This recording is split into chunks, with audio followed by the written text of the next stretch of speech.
Muy bien, buenas tardes. Mi nombre es Guido Rodríguez Montiel y hoy voy a estar moderando este homenaje. Les doy la bienvenida al 35º evento de nuestro ciclo de homenajes de este año 2021. Como ustedes saben, el Club de la Libertad viene realizando homenajes una vez por semana, hace ya unos años. La idea es tomar referentes del pensamiento liberal de diversas épocas y hacer una revisión de sus ideas teniendo en cuenta su natalicio. Antes de empezar, quisiera recordarles que por vía de las redes sociales, aquellos que deseen pueden solicitar un certificado de participación, otros beneficios que también pueden adquirir siendo socios del club, son un 20% de descuento en libros y becas, entre otras cosas. El día de hoy vamos a conversar sobre el proceso revolucionario y como consecuencia de la independencia del Perú. Para comenzar, los invito a repasar brevemente algunos hechos importantes que desencadenaron la independencia de nuestro país vecino. Desde finales del siglo XVIII comenzaron a difundirse y crecer en toda América las ideas liberales, en parte producto de la Revolución Francesa, y en parte dada la insostenible y calamitosa situación política y social del Imperio Español a finales del siglo XVIII y comienzos del siglo XIX. La independencia del Perú, en concreto, venía gestando localmente, al igual que la emancipación de toda la América española, a través de un proceso previo dentro de la sociedad peruana, inclusive mucho antes de la llegada de las corrientes libertadoras y de sus ejércitos. Tuvieron figuradamente el mismo 16 de noviembre de 1532 una gesta de más de 3 siglos, podría decirse que comienza en paralelo con la conquista del Imperio Inca, en diciembre de 1532, donde Francisco Pizarro sorprende al Inca Atahualpa, en Cajamarca, aquella tarde. Los descendientes de los incas pretendieron en varias ocasiones retomar su país, reconquistar su imperio e instalarse de nuevo en el gobierno. Siglos después, en el desembarco del general José de San Martín en Pisco, las ideas independentistas en el Perú habían madurado lo suficiente como para emprender con éxito las acciones diplomáticas y militares tendientes a consolidar el anhelo de los pueblos del Perú y de la América toda.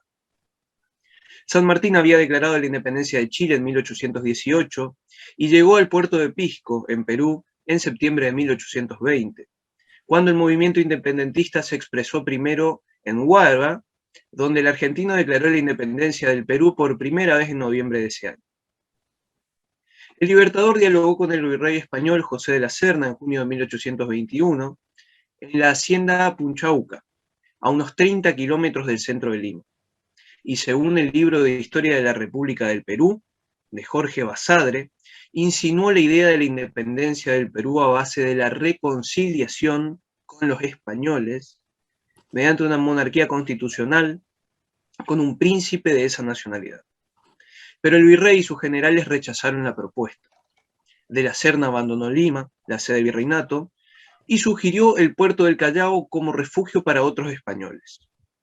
Entonces el militar argentino entró a Lima el 10 de julio, el 28 proclamó la independencia en la Plaza de Armas y estableció un protectorado que debía sentar las bases del Estado peruano. Las palabras de San Martín durante esa ceremonia suelen repetirse en las actuaciones escolares que escenifican la proclama de la independencia, la cual dice: el Perú es desde este momento libre e independiente por la voluntad general de los pueblos y por la justicia de su causa que Dios defiende. ¡Viva la patria! ¡Viva la libertad! ¡Viva la independencia!, dijo el libertador nacido en Yapeyú, provincia de Corrientes, Argentina, el 25 de febrero de 1778. El acta de la independencia del Perú fue redactada por Manuel Pérez Tudela y firmada por 339 residentes de Lima que respaldaban la causa separatista, entre ellos miembros del Cabildo, del clero y maestros universitarios. La diplomacia peruana consigue, por último, que España reconozca la independencia de la República del Perú el 14 de agosto de 1870. Ahora vamos a compartir un video para poder hacer de introducción también.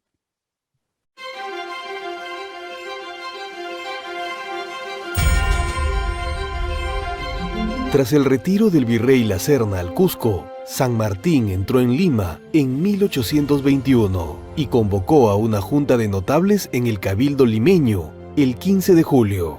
Manuel Pérez de Tudela fue el encargado de redactar el acta de independencia que determinó la proclamación de ella para el sábado 28 de julio de 1821 en la Plaza de Armas de Lima. San Martín buscó implantar el sentimiento de la independencia, por lo menos entre los limeños. Aquel 28 de julio, según rezan algunas crónicas, amaneció lluvioso y templado. Don José de San Martín despertó a las 9 de la mañana, se puso el uniforme de gala y, previo saludo a sus jefes de Estado, se preparó para la proclamación. El acto comenzó a las 10 de la mañana con San Martín abandonando el Palacio de los Virreyes, acompañado de dignatarios de la Universidad de San Marcos, altos prelados de la iglesia y priores de los conventos. Tras ellos, aparecieron los altos jefes del Ejército Libertador y oidores de la Real Audiencia de Lima. Las calles cercanas a la Plaza de Armas estaban llenas. Según testigos, se estimó un aproximado de 16.000 personas, quienes escucharon la proclama de don José de San Martín, secundados por las tropas en formación. El marqués de Montemira hizo entrega de la bandera peruana a San Martín y el Libertador la tomó, la mostró a la multitud y proclamó la frase que terminó por reafirmar uno de los sucesos más importantes en la historia del Perú. El Perú, desde este momento, es libre e independiente por la voluntad general de los pueblos y por la justicia de su causa que Dios defiende. ¡Viva la patria! ¡Viva la libertad! ¡Viva la independencia! Don José de San Martín había proclamado la independencia del Perú. El aplauso estruendoso se apoderó de la Plaza de Armas ante tan importante declaratoria. La Declaración de la Independencia del Perú es uno de los hechos más importantes en la historia del país y de toda América, pues el continente, en ese entonces, no estaría totalmente segura, mientras el Perú no fuera liberado del yugo español. Ahora vamos a pasar a presentar a quienes van a ser los oradores del día de la fecha. Para este homenaje contamos con la participación de Tatiana Ayala Higinio, bachiller en Administración de la Universidad Nacional del Callao, de Perú, Carlos Moratorio, abogado y director del Club de la Libertad, y Paul Laurent, ensayista y escritor peruano especializado en el campo de la filosofía política y jurídica, instituciones y en historia de las ideas, centrando su atención en el republicanismo y el liberalismo. En referencia a los tiempos de exposición, cada orador tendrá 15 minutos, a los cuales le podemos agregar 5, si es que hace falta cerrar la idea. Mientras los disertantes van exponiendo sus ideas, pueden ir dejando las preguntas o sus inquietudes en el chat. Así, al final de las exposiciones se abre el debate conversatorio y se contesta. Para continuar, entonces, vamos a dar la bienvenida a los oradores y le otorgamos la palabra a quien va a ser el primer disertante.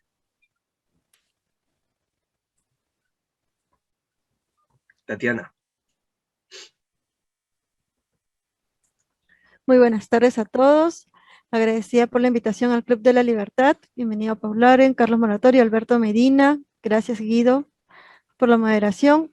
Y bueno, para empezar a hablar de lo que es el Bicentenario del Perú. ¿Por qué es esta fecha tan importante para nosotros los peruanos? Primero, recordad que a través de la historia, cuando hablamos de la lucha independentista, vamos a hablar no solamente de nuestros héroes, ¿no? No solamente vamos a hablar de don José de San Martín, de Simón Bolívar, sino de muchos otros actores que también formaron parte para esta lucha, para este logro, ¿no? Hablamos de las libertades que se venían llevando a cabo de los diferentes virreinatos a nivel de Sudamérica, ¿no? El virreinato del Río de la Plata, el virreinato, la libertad de la independencia de Chile, ¿no? Y por último, la independencia del Perú, que era muy importante porque el virreinato del Perú era el bastión a nivel de virreinatos en todo lo que es Latinoamérica, ¿correcto? Terminando con lo que es, o derrotando lo que es el virreinato del Perú, recién todos los virreinatos que se encontraban alrededor podrían sentirse de alguna manera, ¿no? Tranquilos y decir, hemos ganado esta lucha. ¿Por qué dije que cuando hablábamos de la independencia, hablábamos de la participación de muchos personajes? Porque sí, cuando hablamos básicamente de la participación de don José de San Martín aquí en Perú, vamos a ver que cuando, por ejemplo, él llega a Paracas, ¿no? Después de la derrota en Chile, llega a Paracas y ahí se van a unir muchos personajes civiles, negros, esclavos, montoneros, guerrilleros, ¿no? Es decir, va a tener mucho apoyo también del pueblo peruano, montoneros salidos de la Sierra Norte, Sierra Sur, Sierra de Lima, ¿no? Personajes importantes como Cayetano Quirós, como Ignacio Quispe, como Basilio Auqui, muchos de ellos recordados también en lo que es los comentarios reales de Ricardo Palma, ¿no? Entonces, vamos a ver que estas agrupaciones también de indígenas, mestizos, campesinos, también se alzaron contra los gobiernos coloniales, peleando quizás sin estrategias, quizás sin recursos, casi sin armas, pero con mucho valor, ¿no? Y sobre todo también hablar, ¿por qué no?, de las mujeres. Las mujeres quienes también fueron parte fundamental durante esta lucha, ¿no? Aquí las conocíamos como las rabonas, ¿no? Mujeres que quizás en un principio los generales no estaban muy de acuerdo con esta participación. Sin embargo, estas mujeres van a ser una parte fundamental. ¿Qué hacían? ¿Qué acción, no? Hacían estas mujeres, pues ellas eran a los que curaban a los soldados, los que enterraban a los muertos caídos durante esta lucha, eran principalmente las que estaban siempre delante eran las que armaban los campamentos para que cuando estos soldados y comandantes llegaran, ya estaba todo preparado, ¿no? Y no solamente ellos, sino que también según la historia, también no se habla mucho, pero hay mujeres, ¿no? Inclusive monjas, religiosas, que van a también formar parte, no solo de parte del ejército independentista, sino también del ejército realista. Entonces, tanto así que vamos a ver, de alguna manera vamos a ver campesinos de ambos lados, vamos a ver mestizos de ambos lados de luchas, ¿no? Y creo que de alguna manera todos ellos, todo enfrasca todo lo que era en ese momento la lucha independentista, ¿no? Entonces, a mí me parecía muy importante resaltar el tema de las mujeres porque es lo muy poco que nosotros escuchamos durante esta lucha, ¿no? Y no solo ello, sino ver la influencia que tenían estas mujeres, ¿no? A veces las pasamos por alto, sin embargo, vamos a ver que inclusive desde antes, desde la colonia, vamos a ver cómo las tapadas van a poder hacer también diferentes reuniones, ¿no? Que van a lograr diversas rebeliones. Entonces, durante el hecho de la independencia, no olvidar, ¿no?, a los montoneros, a las rabonas, a los guerrilleros, ¿no? Todos quienes también van a ayudar a que se logre esta causa, ¿no? Y ahora, luego de la independencia, que si bien fue dada el hecho más importante para nosotros, el 28 de julio de 1821, recordad que recién esta se culmina el 24 de diciembre de 1824. Sin embargo, para nosotros los peruanos es importante esta fecha. ¿Por qué? Porque es importante, porque para nosotros, con la proclamación de don José de San Martín, es como la fecha fundacional, donde una fecha de iniciación, ¿no? Es el acto más importante, ¿no? Cuando José de San Martín, con el protectorado en el Perú, se va a lograr lo que es el primer Congreso Constituyente, se van a lograr la primera Biblioteca Nacional del Perú, es decir, van a venir con ellos hechos que van a marcar todo un antes y un después respecto a la independencia, ¿no? Y no solamente ellos, sino que los peruanos siempre también nos hemos visto muy reflejados, quizás por el perfil psicológico con don José de San Martín, ya sea quizás porque este era una persona conciliadora, era una persona conservadora, era una persona que no iba más allá, ni era una persona que no le gustaba resaltar mucho, ¿no? Casi un perfil que es también de la mayoría de los peruanos, a diferencia de Simón Bolívar, que sí era una persona más una persona que le gustaba, ¿no?, resaltar, una persona de rasgos diferentes, ¿no?, un poco más radical, si lo vemos así, ¿no? Entonces creo que esa imagen es la que nosotros tenemos de don José de San Martín, ¿no? Con don José de San Martín, ¿qué es lo que nosotros vemos, ¿no? Nuestra primera bandera, nuestros símbolos patrios, cuando cantamos el himno nacional, el sueño de San Martín, el sueño de la libertad y el sueño de la independencia, ¿no? Sin embargo, cuando vamos a ver nuestra historia post-independencia, vamos a ver que, por ejemplo, en el primer centenario de lo que fue, ¿no?, la independencia del Perú, es decir, en el año 1921, mientras nos gobernaba Augusto B. Leguía, también se encarga del segundo civilismo de la República Aristocrática, se encarga de crear la patria nueva y con ello, más bien, no hemos tenido un Estado que nunca ha, o un gobierno que siempre ha tenido una propuesta autoritaria, ¿no? Más allá de 100 años después de, el Estado solamente vimos que solamente se vio vinculado en lo que es una patria nueva, eh, en lo que es, ¿no? Tenemos con Velasco el autoritarismo, ¿no? Entonces, a través de todo esto hemos visto que nosotros no hemos ido avanzando en la iniciación, en el objetivo que tenía la lucha de independencia. Es decir, desde el 28 de julio de 1821 hasta el 28 de julio del 2021, ¿qué es lo que hemos ido logrando o a qué se debe que nosotros, por ejemplo, actualmente tengamos este tipo de gobierno? ¿Qué ha pasado a través de nuestra historia, no? Entonces, cuando nosotros hablamos, por ejemplo, 50 años después, 100 años después de la independencia, vamos a ver que de alguna manera la historia del Perú aún seguimos con estos gobiernos que van en contra de lo que es la libertad, en contra de lo que es el progreso, en contra de lo que es la libertad, ¿no? Y quizás el hecho o la oportunidad de refundar una verdadera república, en el fondo, no se ha logrado, ¿no? Más allá de que ahora quizás las personas, actualmente lo que se ve ahorita, ¿no? Media población peruana está a favor de la libertad, a favor del progreso, a favor de la inversión, a favor de una economía de libre mercado. Aún hay una población que está en contra de eso y es una gran parte, que es lo que lamentablemente históricamente siempre ha estado presente, ¿no? No hemos podido, en ningún momento hemos podido esa, inyectar esa pizca de libertad, ¿no? De lograr una verdadera república a base de libertad, a base de trabajo, a base de crecimiento, ¿no? Entonces creo que a nivel del bicentenario, no solamente sea una fecha para sí, recordar los momentos importantes con los cuales se logró, pero no perder eso, encaminarnos de nuevo a ello. ¿Qué es lo que nosotros, cuando inicia esto, qué es lo que buscábamos y qué es lo que vamos a querer lograr como peruanos, ¿no?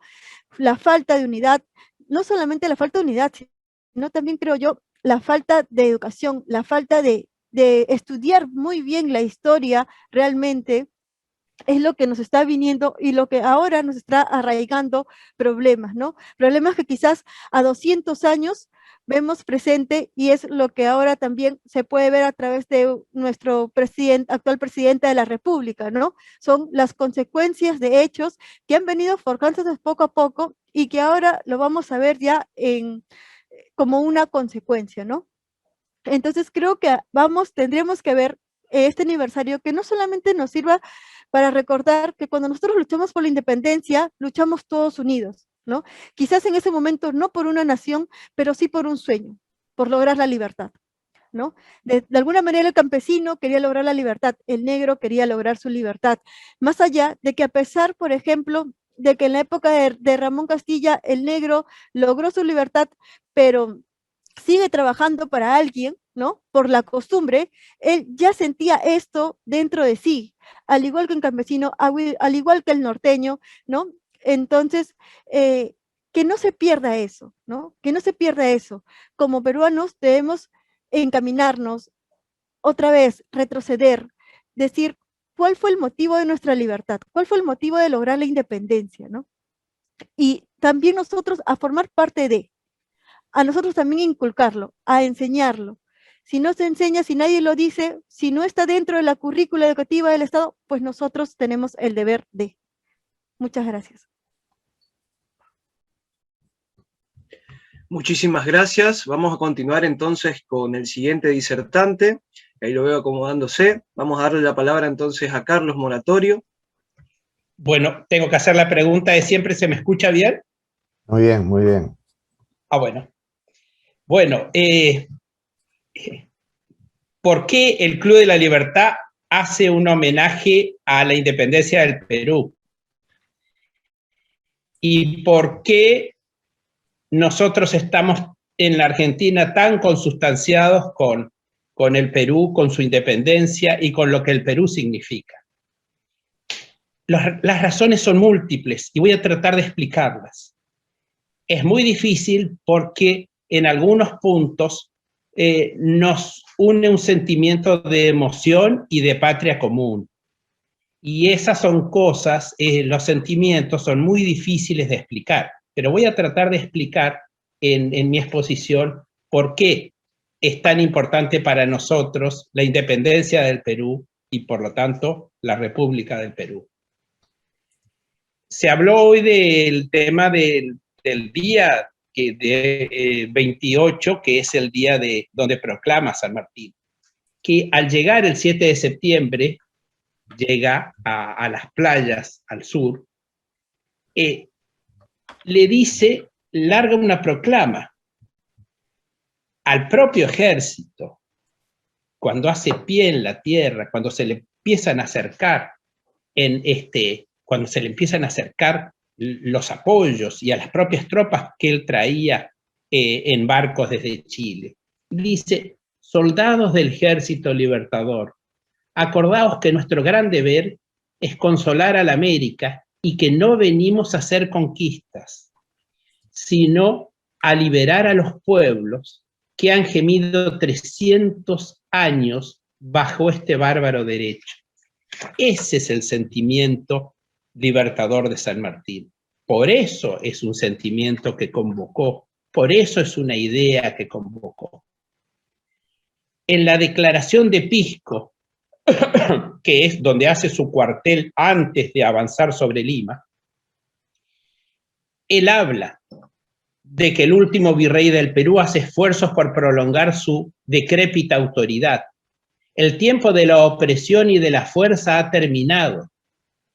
Yo vengo a poner término a esa época de dolor y humillación. Esto es el voto del Ejército Libertador, ansioso de sellar con su sangre la libertad del Nuevo Mundo. Esas son las expresiones, ese es el espíritu sanmartiniano que nos une a argentinos y a peruanos y que ha unido a gran parte de Sudamérica, pero en especial a Argentina y Perú.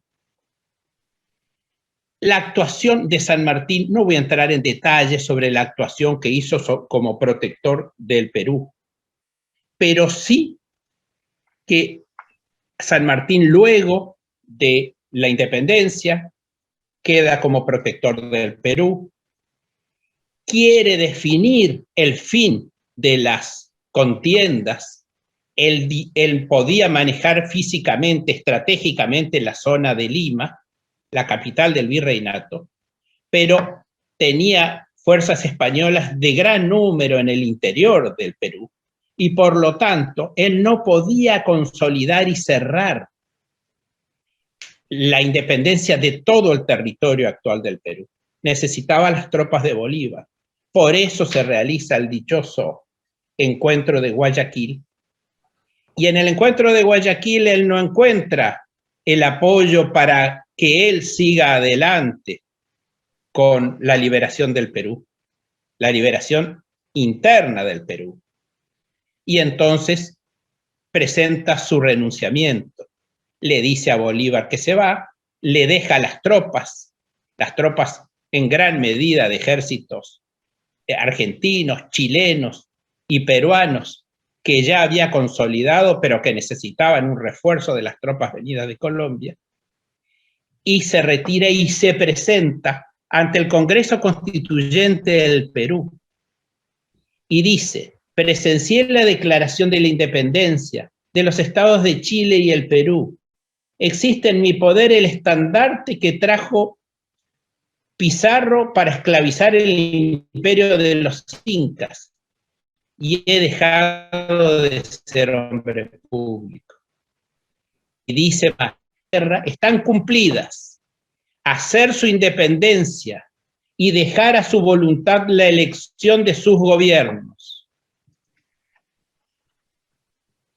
Y lo que es más importante, les deja un principio libertario, pero ese principio libertario no se los deja solamente para los españoles. Se lo deja para los españoles y se lo deja para cualquiera que quiera abusar del Perú, Bolívar incluido. Y dice: la presencia de un militar afortunado es temible a los estados que de nuevo se constituyen. Y agrega: siempre estaré pronto a hacer el último sacrificio por la libertad del país, pero en clase de simple particular y no más. Es decir, le plantea al Perú que es libre, que debe regir sus destinos, que es una república y que no debe quedar en manos de nadie, ni de los anteriores jerarcas del virreinato, ni en alguno nuevo oportunista que tenga un éxito militar determinado. Cuando escribe, se escribe en 1848 con el mariscal Castilla, San Martín le dice, en 1848, ya unos meses de fallecer, fallece en 1850, le dice: mi primer punto fue alejarme de la política de Buenos Aires. Él tiene toda una trayectoria muy traumática con Buenos Aires porque el gobierno de Buenos Aires nunca entendió el planteo continental de San Martín. El gobierno de Buenos Aires, a medida que el peligro de los realistas se iba alejando, se iba desentendiendo y empezó con los problemas y las luchas internas dentro de la Argentina. Y él necesitaba logística, necesitaba apoyo, que le fue dando la zona de Cuyo en la Argentina, luego que le fue dando O'Higgins con Chile para poder llegar a las costas del Perú. Y de alguna manera Buenos Aires se desentiende de la campaña continental de San Martín, sin darse cuenta que la única independencia posible, la independencia de Argentina había sido en 1816 y en 1818 la de Chile. La única forma de sellar la independencia de estos países era sellando el núcleo del poder virreinal en Sudamérica, que era Lima. Y entonces le dice al mariscal Castilla: lo primero que hice fue alejarme de la política interna de Buenos Aires. Y lo segundo que hice, le dice a Castilla, fue de mirar a todos los estados americanos como estados hermanos, interesados todos en un santo fin.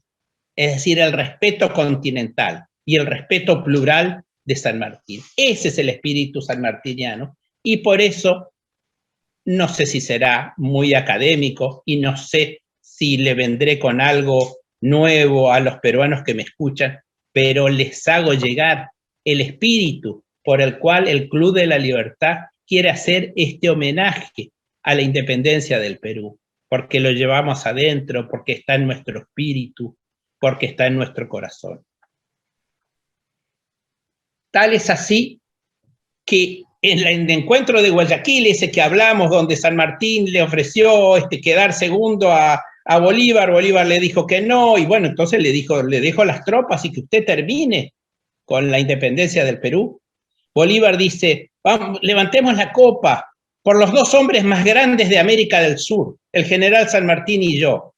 Y San Martín le responde, con ese espíritu sanmartiniano, levanta la copa también y dice: por la pronta terminación de la guerra, por la organización de las diferentes repúblicas y por la salud del libertador de Colombia. Dos conceptos, un brindis, dos conceptos. la relación que nosotros tenemos con el Perú, la verdadera relación, la íntima relación que nosotros tenemos con el Perú es muy fuerte, muy fuerte. Tan fuerte es que tuvimos un presidente, cuando fue la guerra del Salitre, en 1879, la guerra del Pacífico entre Chile y Perú. La Argentina se declaró neutral porque la Argentina tenía otros problemas, tenía la ocupación de la Patagonia, etcétera, etcétera. No podía involucrarse en una guerra.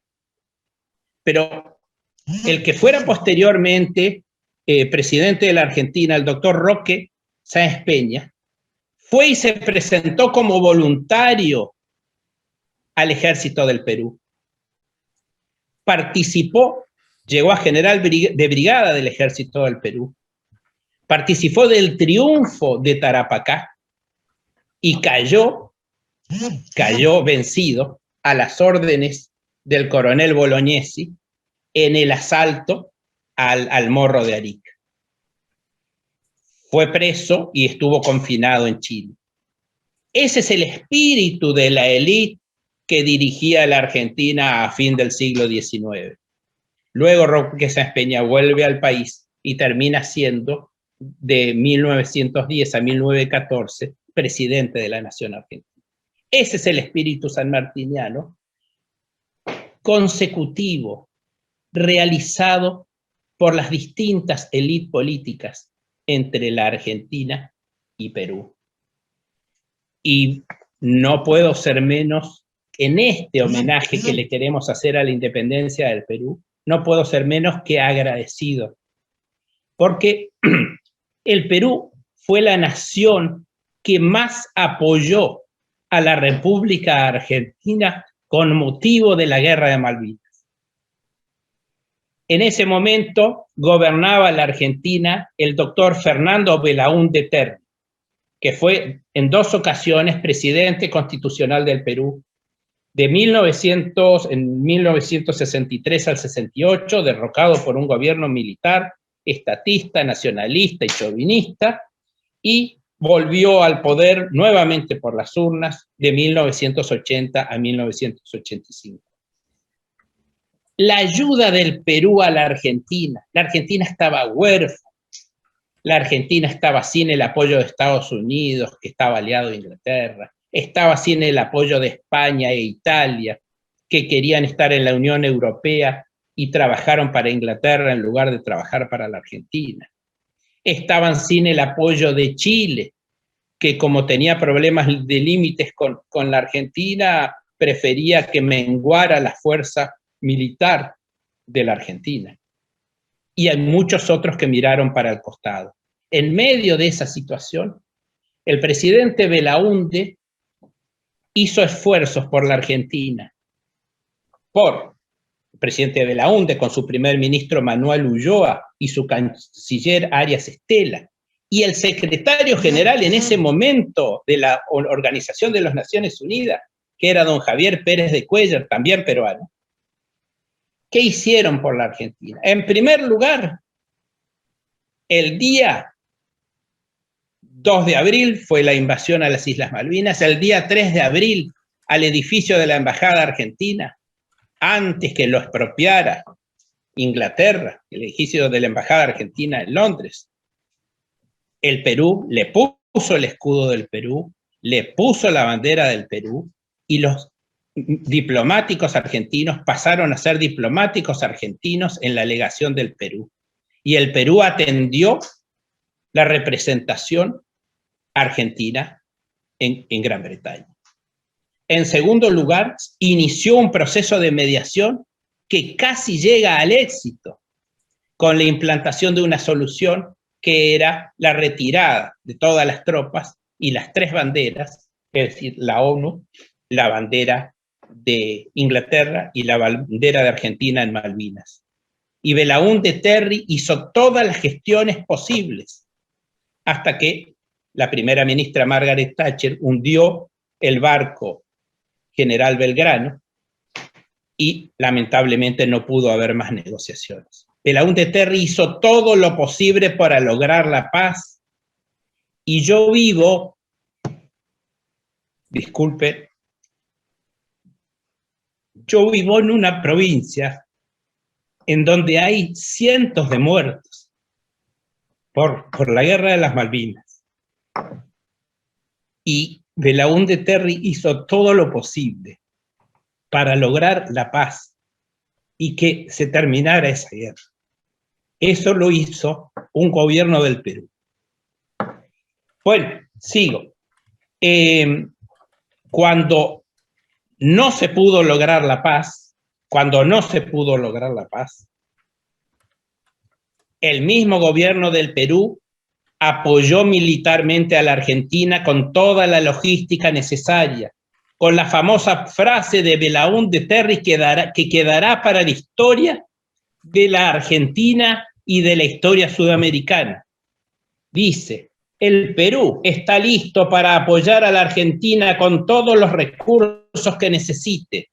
Y el Perú apoyó a la Argentina con asistencia militar, con aviones, con pilotos, con barcos, con médicos de la Policía del Perú, también con asistencia diplomática, como ya he comentado.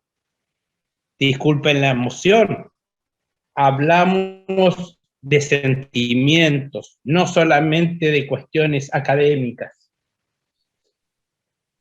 Hoy veía desfilar el regimiento Junín por las calles de Lima. El máximo, la batalla de Junín, fue en agosto de 1824. Ya no estaba San Martín, ya era a cargo de Bolívar, pero con todas las tropas que le había dejado San Martín, más las tropas que venían de Colombia. El héroe de la batalla de Junín, que fue la penúltima batalla, la última fue la batalla de Ayacucho en diciembre del 24, el héroe de la batalla de Junín es un argentino, el general Mariano Necochea, con la caballería argentina, que también se le unió, obviamente, la caballería colombiana. Fue la última batalla, se dice en los libros de historia, que fue la última batalla en la que no se disparó un solo tiro. Es decir, las batallas de la antigua caballería, con lanza y sable. Y ustedes me dirán, ¿y eso qué tiene que ver con la República? Y qué tiene que ver con muchas cosas, porque el sentimiento, el corazón y lo que uno lleva adentro es lo que define la calidad de las personas, la calidad de las instituciones y la calidad de los países. Entonces, tenemos suficientes motivos para este merecido homenaje del Club de la Libertad.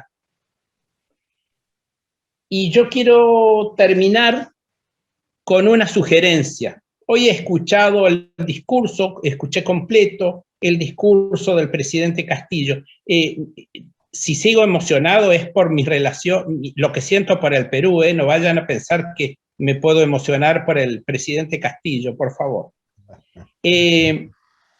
Pero fíjense lo que le dice en una de las cartas San Martín al presidente Castilla en 1948. Y me gusta repetírselo por todas las cosas que escuché de Castillo en su discurso de hoy. Dice San Martín, le dice al mariscal Castilla: de todos modos es necesario que los buenos peruanos, interesados en sostener un gobierno justo, no olviden la máxima que más ruido hacen 10 hombres que gritan que 100.000 que están callados. Los revolucionarios de profesión son hombres de acción y bullangueros. Por el contrario, los hombres de orden no se ponen en evidencia sino con reserva. Y yo, por todo lo que escuché hoy y por todo lo que vengo viendo, vienen momentos complicados para el Perú. Vienen momentos donde algunos quieren borrar una parte de la historia del Perú. Vienen momentos en donde algunos quieren plantear modificaciones que yo creo que hacen al espíritu del Perú. Pero yo no quiero explicarles lo que es el espíritu del Perú, cada uno sabe. Entonces lo que yo digo es lo siguiente: los hombres de bien, las mujeres de bien, los hombres de orden, los hombres de libertad, que ganen la calle, que no le dejen la calle a los que quieren ganar la calle y por medio de ganar la calle quieren llevarse puesta los símbolos, una parte de la historia y la libertad del Perú. Y bueno, voy a terminar, ya que lo dijeron varias veces, termino. Desde este momento el Perú es libre, independiente por la voluntad del pueblo y por la justicia de su causa que Dios defiende. ¡Viva la patria! ¡Viva la independencia! ¡Viva la libertad! Muchas gracias. Muchísimas gracias, Carlos. Ahora vamos a continuar entonces con el tercer y último disertante, el señor Paul Laurent. Bien, muchas gracias.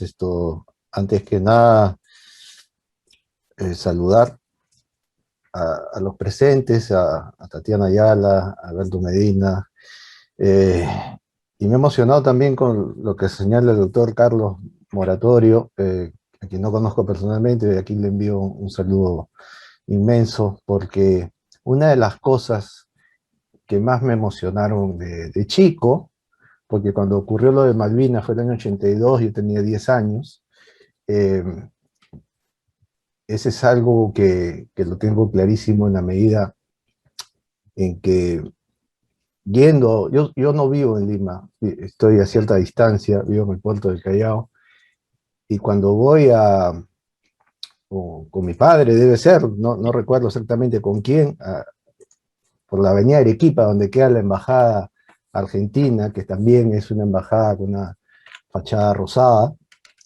veo mucha gente, mucha gente. Y yo decía, ¿y eso qué es? ¿Y qué es? Eran colas de colas, o sea, una enorme cantidad de ciudadanos que de paso eran ciudadanos muy humildes, ¿no? Gente mayormente de provincia, de rasgos andinos, para ser más puntual, y que iban a enrolarse. O sea, iban a ofrecerse para pelear por un país como Argentina. Quizás mucha gente esto lo pueda ver como de diferentes maneras, y no por el lado sentimental, como es la posición que Moratorio ha señalado. Y hay mucho de eso en la relación de Perú-Argentina. Que hay cosas que no se pueden medir con palabras, cómo entender que gente muy humilde, gente que viene de las serranías, a ofrecer su vida para servir por otro país, entre comillas, otro país, ¿no? Y eran cuadras de cuadras. Eso es algo que lo tengo muy grabado, y cuando señalaba con emoción Carlos Moratorio esta situación de la guerra,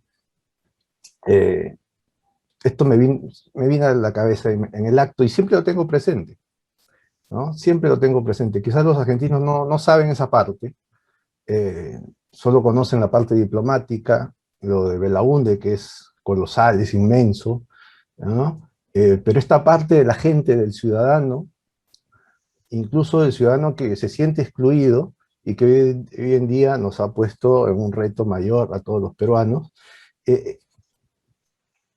tuvo ese gesto hace ya casi prácticamente 40 años, ¿no? Así que quería recordar eso.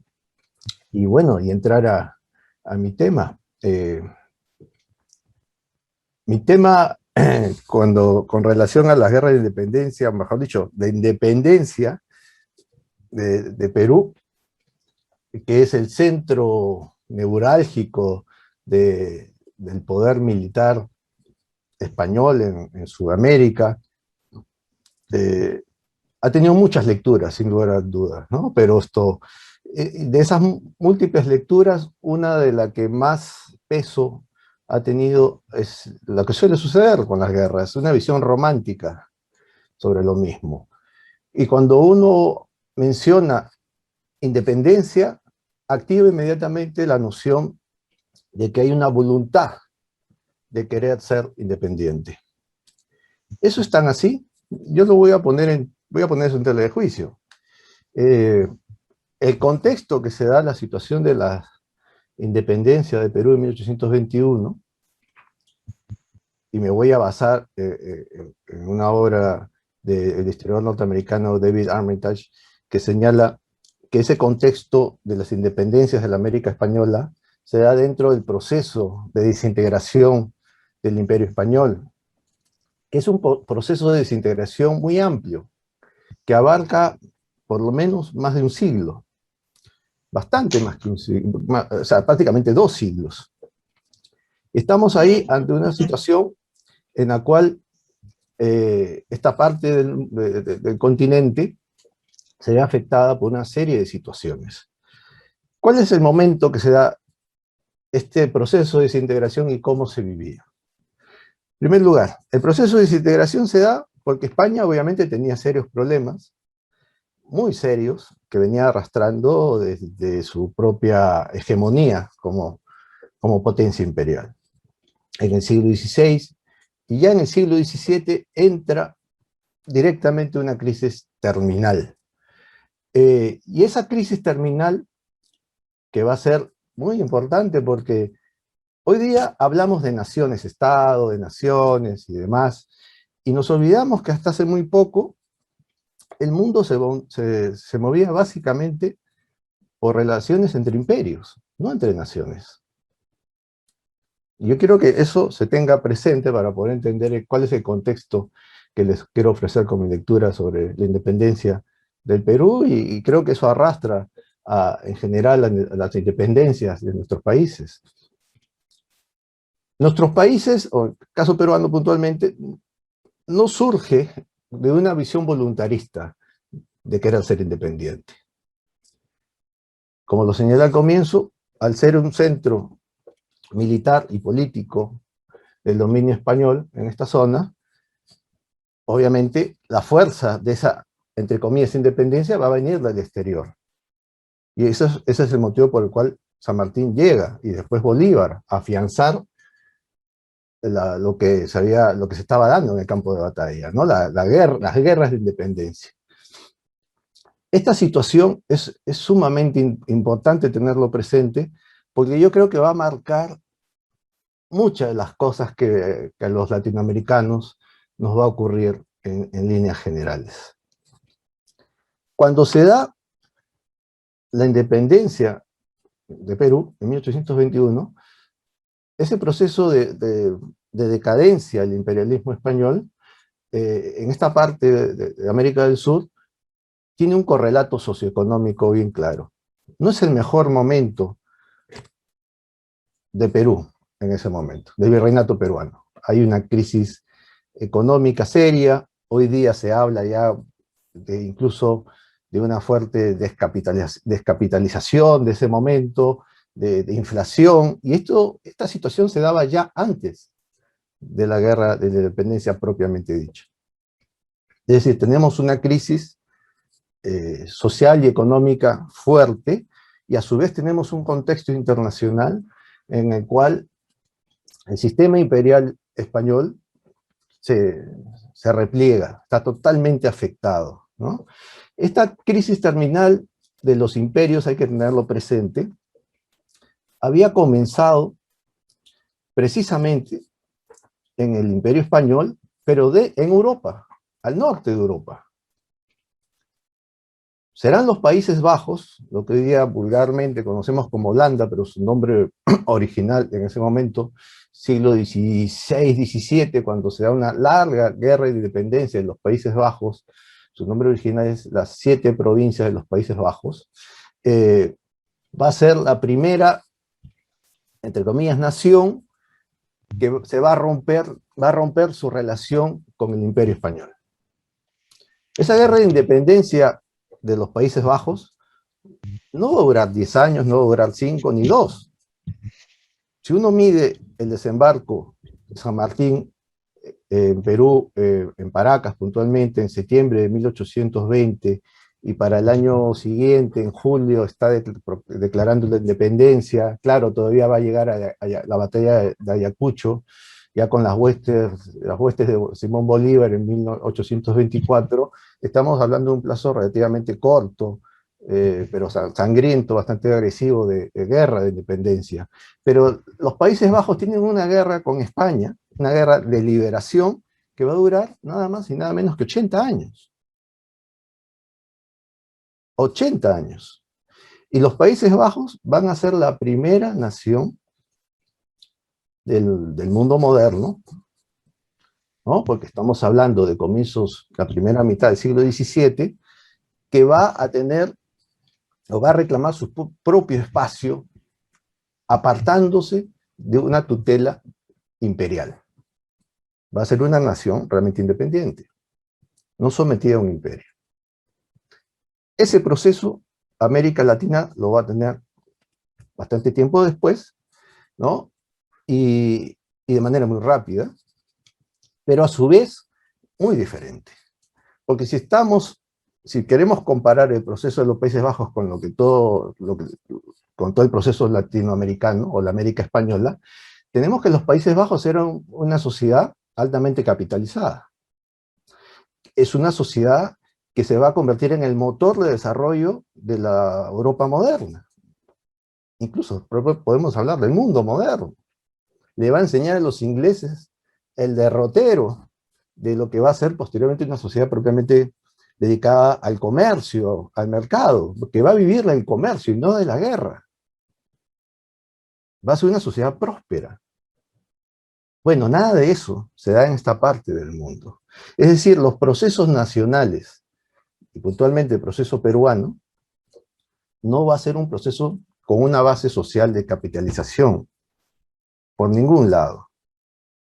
El mejor hombre que va a encontrar San Martín, y también va a servir a Bolívar, va a ser un hombre bastante mayor, que es Hipólito Unanue, que es un hombre que va a tener su mejor momento entre fines del siglo XVIII y bien entrado, en comienzos del siglo XIX. Pero para 1820 ya era un hombre bastante mayor, Hipólito Unanue. Y va a ser quizá el hombre símbolo de la parte peruana involucrada en el proceso de liberalización, ¿no? De un gobierno independiente y todo como quiera llamarse. Pero mayormente estamos ante una situación donde no hay capital humano para un proceso de esta envergadura. Bien, yo creo que ese punto es sumamente importante porque al final eso nos va a marcar una pauta de lo que va a ser la historia del Perú. Todo el siglo XIX, buena parte del XX, y nos va a hablar de los problemas que tenemos hoy en día también, que es la falta de una institucionalidad totalmente capaz de coaligar las diferencias sociales, capaz de hacer que el país pueda mantener periodos de crecimiento y capitalización a largo plazo, porque precisamente no hay esa base. Obviamente, como digo, no fue el mejor contexto para una guerra, para una independencia en líneas generales. Si es que incluso comparamos ya no con los Países Bajos, sino con América del Norte, incluso. Y ahí quiero señalar una carta que manda, o que escribe Thomas Jefferson cuando fue embajador en París. Escribe una carta, creo que a un general, y le dice, creo que un general francés, si no me equivoco, me puedo equivocar, dice, en mi país, en los Estados Unidos, no existen pobres. En mi país, en los Estados Unidos, cada quien tiene un empleo, cada quien tiene una vivienda, tiene un pedazo de tierra para trabajarla. Bueno, esa situación no se daba en esta parte de América. Nuevamente, estamos ante procesos de capitalización totalmente diferenciados. En ese esquema, ¿cuál es el Perú que encuentra San Martín en 1820-21, que es el momento en que él llega a su mejor momento, ¿no? Desde que se embarca en Paracas en septiembre de 1820 hasta que proclama la independencia? El historiador Eduardo Torres Arancibia, que es un joven historiador muy interesante, en una conferencia de hace muy pocas semanas, señalaba que cuando San Martín llega a Lima, escucha una misa en la iglesia de Santo Domingo, en el centro de Lima, y en la misa lo que estaba escuchando no era precisamente un saludo y bienvenida a su presencia. Básicamente el cura manifestaba bastantes reparos al proceso o a la guerra de independencia. Y esto no fue un hecho aislado, aparentemente. Todo indica que obviamente no lo fue. Porque aquí estamos ante una república, ¿no? Antes que ante una república, tenemos una situación de hecho.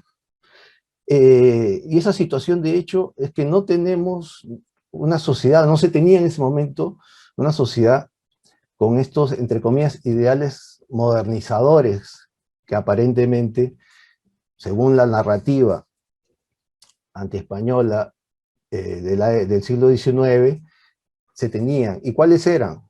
Los del consenso social, básicamente los ideales de la ilustración, y se vendió esa idea hasta hoy en día. Obviamente no había nada de eso. La sociedad peruana de ese momento estaba más apegada a una resistencia barroca, escolástica, que ante una visión afrancesada. Y esto quiero señalar aquí un aporte muy importante de un historiador argentino que vivió muchos años en Europa y en Estados Unidos, Otto Carlos Stoesser, en un libro muy valioso que habla titulado Las raíces escolásticas de la emancipación de la América española, publicado creo que originalmente en inglés, pero este autor, que es realmente muy, muy importante, nos presenta una lectura totalmente distinta a la convencional. ¿Y qué es lo distinto que presenta Stoesser? Lo que señala él es que la gesta de emancipación norteamericana se da, como había señalado, dentro de un contexto no precisamente de voluntarismo de independencias. Se da una situación de desintegración imperial, y ante esa situación, los pueblos de la América española recurren a sus armas intelectuales al uso. Y ahí no estaba ni Rousseau, ni Voltaire, ni ningún ilustrado. Esos autores vendrían después, ya en pleno conflicto, en plena refriega bélica. Pero no eran parte del soporte intelectual, de la masa crítica de esta parte de América. Así que esta visión de los propulsores de la independencia a ese nivel, como se nos ha señalado, esto nos quiere como que decorar una situación a favor de una serie de situaciones que en sí no existieron o no estuvieron tan claras, y a su vez nos niegan la posibilidad de poder adentrarnos un poco más al verdadero mundo que se tenía en ese momento. Acordémonos, las reformas borbónicas van a ser de tal magnitud en el siglo XVIII que van a alentar a un personaje que no es político, que es un comerciante, como Gabriel Condorcanqui, alias Túpac Amaru. No era su nombre Túpac Amaru, él se coloca ese rótulo para rebelarse, pero era un comerciante que se rebela. Pero la narrativa nos presenta otra cosa. Nos presenta un revolucionario, un prócer mayor. A lo que voy es, ¿cuánto de esta leyenda, esta lectura, esta narrativa romantizada, nos ha al final desviado de ciertas cuestiones, creo yo, bastante importantes, y que al final nos cuesta mucho entender por qué tenemos ciertos problemas los latinoamericanos? Y aquí ya no hablo con el caso peruano, hablo en general de los latinoamericanos. ¿Por qué cada vez que estamos cerca de lograr el desarrollo, o la vía clara ya al desarrollo, algo pasa y retrocedemos de manera brutal? Yo creo que eso se da precisamente por esta falla de origen. No somos producto de un esquema de capitalización, de que nacimos a las independencias de la mejor manera y en el mejor momento, no con voluntad por lo pronto, sino que son situaciones que se dan y se dieron y no terminamos hasta el día de hoy de acomodarnos, de entendernos, porque no tenemos un sustrato que nos permita, un sustrato social, ideológico incluso, que nos permita apuntalar un mejor futuro. Entonces, para no extenderme, porque creo que ya me toca parar un poco, la pregunta aquí es, al final, ¿qué es lo que sustenta esta frágil institucionalidad republicana? Lo que sustenta son más sueños que realidades. Y para terminar, no nacimos al mundo de la independencia buscando defender un mundo, como sí ocurrió en América del Norte, que los padres fundadores buscaron defender un mundo, y lo defendieron, y al defenderlo crean otro. Nosotros no teníamos un mundo por defender, salvo ciertas élites, y esas ciertas élites al final han fraguado una narrativa que lo único que hace es invitarnos a la frustración, si es que no, a la mentira misma. Porque para apostar a un mundo mejor tenemos que soñar. No tenemos un mundo a defender propiamente dicho, salvo algunas experiencias. Algunos países podrán recordar su mejor momento. Argentina a fines del siglo XIX, comienzo del siglo XX, Chile hasta hace muy poco, pero Chile no llegó a tener nunca el nivel de capitalización que tuvo Argentina hace 100 años. Y Perú, que tiene un proceso de capitalización de reciente data y que benefició a mucha gente, pero sigue siendo poco. Entonces, esos problemas tienen su origen en este momento, comienzo del siglo XIX.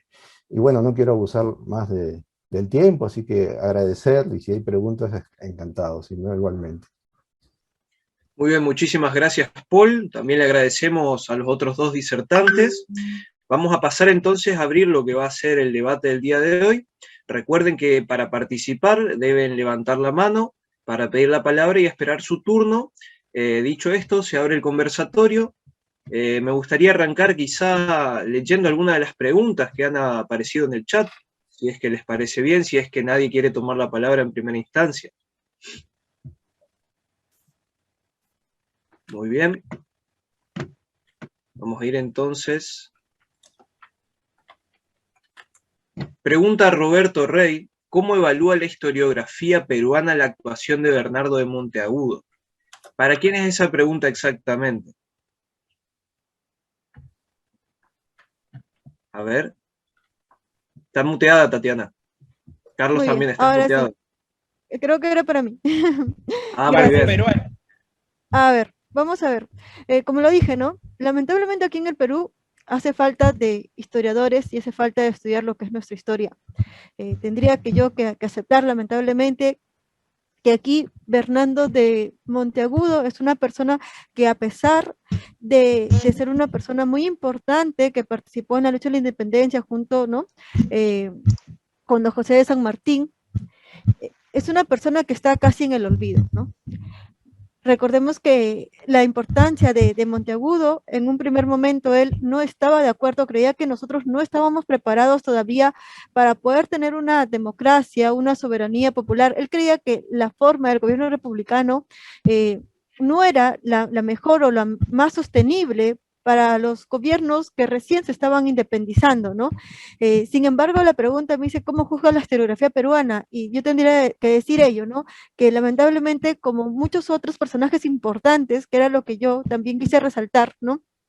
Por ejemplo, también tenemos al Marqués de Torretacle, que es la base fundamental para que se pueda lograr la independencia del Perú, ¿no? Ya que con él se unen todos los pueblos, todas las provincias del norte, ¿no? La Libertad, Lambayeque, Piura, todo el norte del Perú se une a esta causa, ¿no? Él traiciona al gobierno realista, por así decirlo, y se une a la causa de la independencia, y muchos personajes más que lamentablemente no se les da la debida importancia dentro de nuestra historia peruana. Muy bien, muchas gracias, Tatiana. Ahora vamos a seguir con una pregunta de Janina Valentina Capovilla. que pregunta cómo era la situación o contexto en Perú antes de la independencia. No sé quién la quiere responder.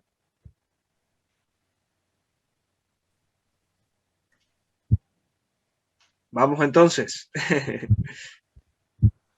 Sí, bueno, un poco lo había señalado. La situación en Perú no era la mejor. Perú siempre fue un país minero, y en ese momento, que también durante todo el virreinato, la minería fue el puntal de capitalización de esta región. La minería estaba en su peor momento. El comercio se había visto afectado. Acordémonos, el régimen comercial es el régimen mercantilista. No hay libre comercio en el sentido como lo entendemos hoy en día, y el monopolio del comercio lo tenía el Callao.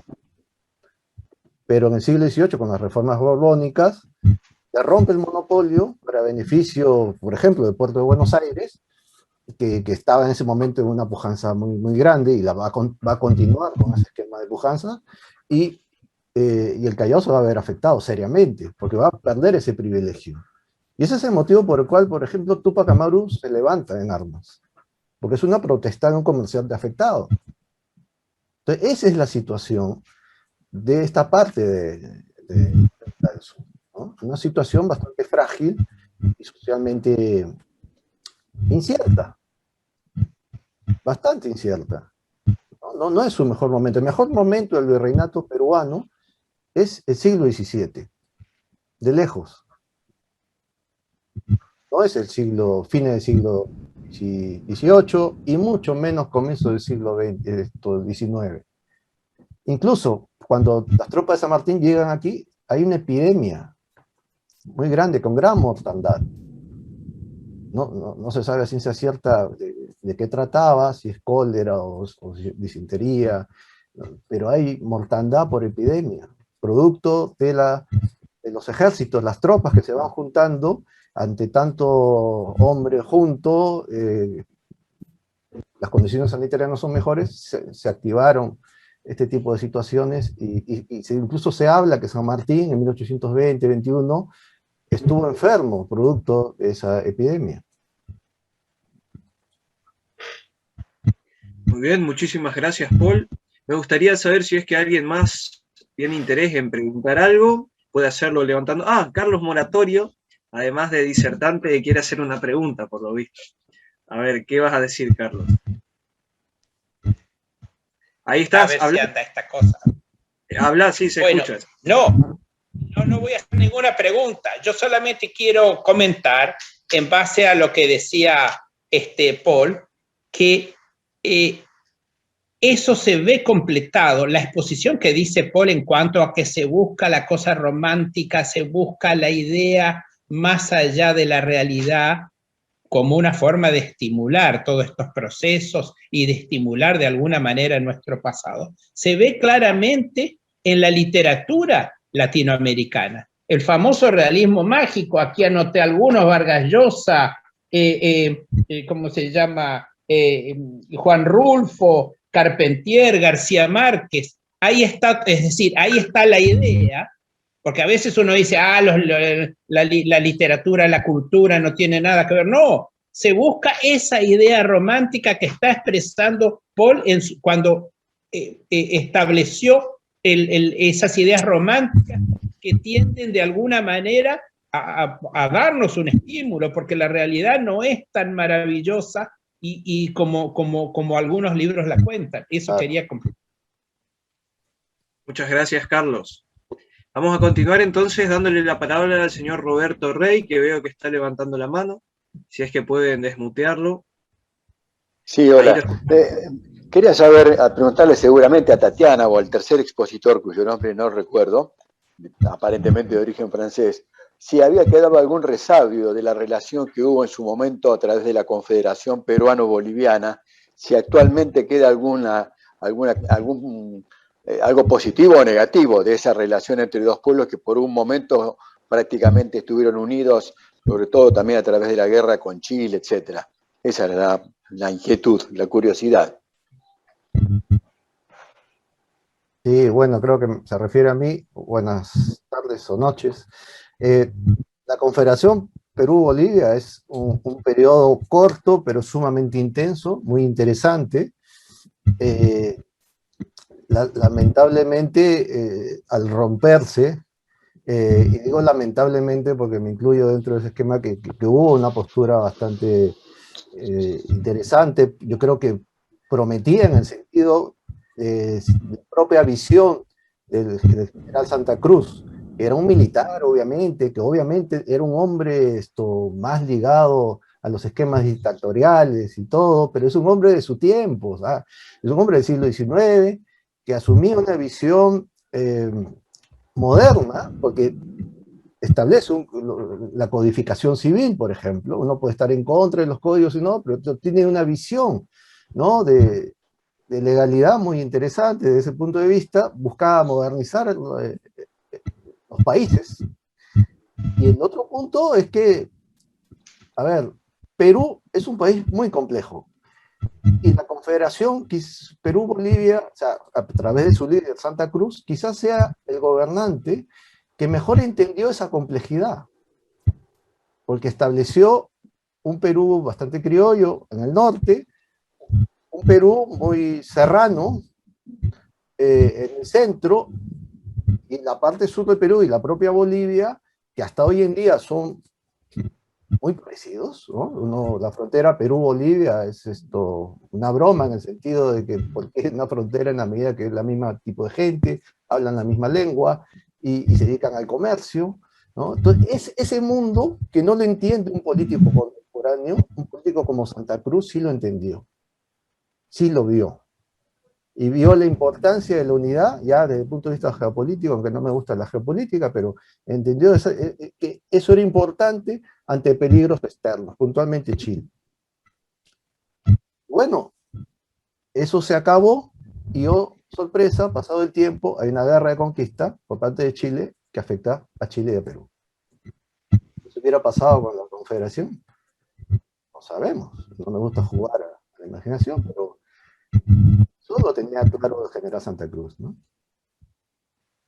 Muchas gracias. Muchas gracias, Paul. Gracias. ¿Alguien más que tenga alguna inquietud? Me gustaría que plantear? añadir, discúlpame, Guido, me gustaría añadir algo. Escuchamos, Tatiana, sí. Algo que también Roberto indicó en su pregunta era, por ejemplo, actualmente, cómo se vería lo que es esa posible unión de la Confederación Perú-Boliviana, ¿no?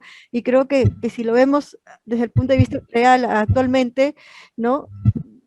Por ejemplo, lo vemos en nuestros gobiernos, vemos al presidente de Bolivia, vemos al presidente del Perú, ¿no? Y con una ideología quizás diferente. Yo no sé si eso pueda ser positivo, a mí me parece más negativo que positivo, ¿no? Y no solo ello, siempre Perú y Bolivia siempre han estado muy unidos, ¿no? Inclusive Bolivia tiene cierto territorio aquí en Perú, se le conoce como Bolivia Mar, se le fue dado por el expresidente en el año 1995, ¿no? Sin embargo, porque no es un territorio abandonado, es un territorio en el cual no se ha hecho ninguna ejecución ni nada, y yo creo que actualmente, por ejemplo, esta unión sí sería negativa. Muy bien, muchas gracias, Tatiana. Muy refrescante también la apreciación que nos otorga. ¿Alguien más en el público que quisiera plantear algo? Si no, vamos a ir haciendo lo que debemos hacer, teniendo en cuenta que son las 19:15, ya 1h15 desde que arrancamos. En ese caso, entonces, si no queda más nada que decir, simplemente haremos lo debido, que es agradecer a todos los que han participado de este conversatorio, y obviamente en especial a los disertantes. Ahora, concluyendo